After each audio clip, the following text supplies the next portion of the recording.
So, in regards to Governor Noem being appointed, I have absolutely no problem with that. She obviously has learned to be an executive by running a state. She's obviously been a member of Congress as well, but more importantly, she knows how to run something. And for her as governor, I think it gives her good experience. I mean, I remember right after 9/11, when we were starting Homeland and then starting the department, Tom Ridge was always criticized, who was the first Homeland Security Director and then Secretary, because he didn't have any Homeland Security, quote, experience. Well, no one did back then either. But again, he knew how to run a state, he knew how to be an executive. So I think she'll do just fine.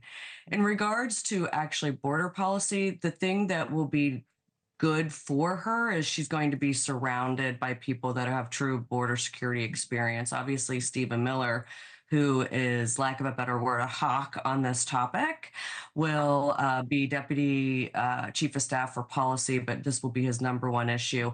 Also, you have the border czar with Tom Homan that will also be a major part of this. Plus, you have ICE, the Immigration and Customs Enforcement, which has not been named yet. So she's going to be surrounded by people that will actually be doing the day-to-day policy. Texas Governor Greg Abbott is also praising Noem's appointment, saying she's a border hawk as well. But we know there are going to be challenges as well. Can you talk to me about that, Ashley?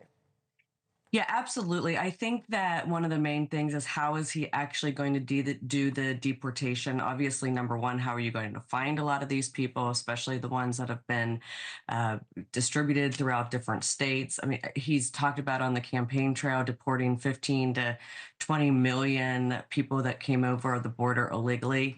We will see how that actually unfolds. Obviously, there'll be a lot of legal suits surrounding that. Also, I think what he can do and will do absolutely from day one, probably through executive order, is reinstate the Remain in Mexico policy. And he'll also do, I hate this topic now because it's become so political, but the build the wall conversation, I think he'll continue to build the wall, but which actually President Biden has also started doing as well. So it's just, we need a different term for it because it's so toxic. I do want to ask. The House Budget Committee put the cost of the border crisis at about $151 billion. How much more money could this cost, and where is that money going to come from? I think that you'll definitely see, especially with Republicans both in control of the House and Senate, with the numbers being so small, especially in the House, Democrats may try to stop additional funding for the border, but you'll probably see something happen from that financial perspective through the appropriations process that will start in earnest next year, at the beginning of next year. So we'll see how that unfolds, but he will be able to do the actual policy through potentially executive order, most of it.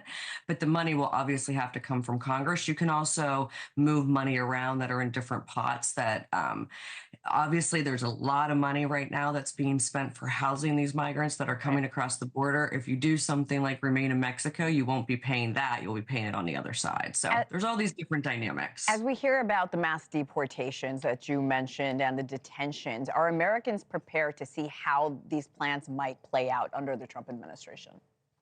I think it's going to be very emotional, just like it was very emotional with some of the families being broken apart when Trump was in office the first time.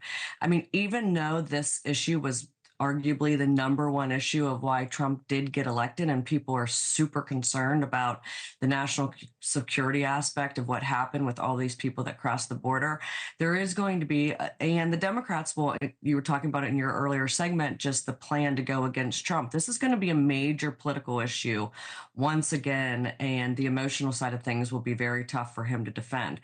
It will be interesting to see if it's going to be the same as it was 4 years ago, and you'll see the Democrats go completely the other way.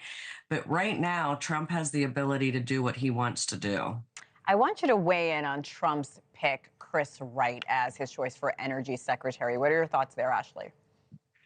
I think it's an interesting pick. I mean, for us that are part of the so-called swamp, it's interesting that you have someone that knows nothing about Washington, obviously running a department, but this is exactly what the American people voted President Trump in for. They don't want someone that's part of the establishment. They want someone that understands business. Obviously, with the nomination of Chris Wright, he knows exactly all the policy in regards to energy independence. He's obviously one of the godfathers of fracking. And so I think it shows the message of us being energy independent. Thanks for watching. Go to joinnn.com to find NewsNation on your television provider. And don't forget to click the red subscribe button below to get more of NewsNation's fact-driven, unbiased coverage.